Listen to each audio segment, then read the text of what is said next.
High guys, welcome to day 58 of 100 days 100 directors and best movies. நம்ம யாரை பற்றி பார்க்க போறோம்னா, இவர் வந்து சினிமா வெறும் பொழுதுபோக்கு மட்டும் இல்லை, அது ஒரு சமூகத்தை பிரதிபலிக்கும் கண்ணாடி அப்படின்னு நிரூபிச்சேன்னு சொல்லலாம். இவர் படங்களில் வந்து சமூக அரசியலையும் மனிதர்களின் வாழ்க்கையும் மிக ஆழமாகவும் அழுத்தமாகவும் பதிவு செய்த இயக்குநராக சொல்லலாம். யாருன்னு பார்த்தீங்கன்னா நம்ம எஸ்பி ஜனார்தன் சார் தான்.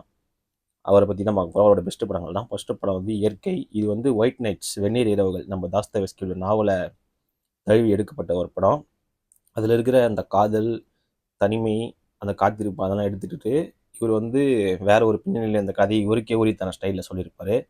துறைமுகம், கப்பல், மாலுமிகளின் வாழ்க்கை, அவர்களின் காதல் அப்படின்னு சொல்லிட்டு இந்த கிளைமேக்ஸ்லாம் பயங்கரமான ஒரு எமோஷனல் கிளைமேக்ஸ் ஆகும். இயற்கையெல்லாம் ஒரு பயங்கரமான ஒரு லவ் படம்னு சொல்லலாம். அடுத்தது பார்த்தீங்கன்னா பேராண்மை, ஒரு முக்கியமான திரைப்படம்னு சொல்லலாம் இவரோட கரியரில்.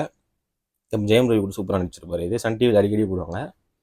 இதில் வந்து பழங்குடி மக்களின் கல்வி, அவங்களோட வாழ்க்கை முறை, சமூகத்தின் ஏற்றத்தாழ்வு, தேசப்பற்று அப்படின்றது வந்து ரொம்ப ஆழமாக பேசியிருப்பார், அழுத்தமாகவும் பேசியிருப்பார், துணிச்சலாகவும் பேசியிருப்பார் அந்த படத்தில். பேராண்மை. அடுத்தது பார்த்திங்கன்னா இவரோட ஒரு ரொம்ப முக்கியமான படம் வந்து பார்த்திங்கன்னா ஒரு அண்டர்ரேட்டடாக போயிடுச்சு.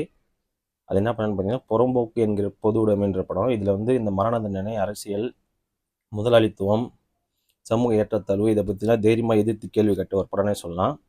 பட் வந்து இது அண்டர்ரேட்டடாக போயிடுச்சு. இவரோட படங்களில் வந்து எப்பவுமே ஒரு சமூக கருத்தோடு தான் இருக்கும். சும்மா ஒரு என்டர்டெயின்மெண்ட் கதை சொல்கிறேன்னு இருக்காது. எதனா ஒரு சமூக பிரச்சனையே பேசுவார். அப்பேற்பட்ட ஒரு ஃபிலிம் மேக்கர் தான் எஸ்பி ஜனநாதன் சார். இப்போ அவர் நம்ம கூட இல்லை. சார் ஆல்வேஸ் இன் அவர் ஆர்ட் சார்.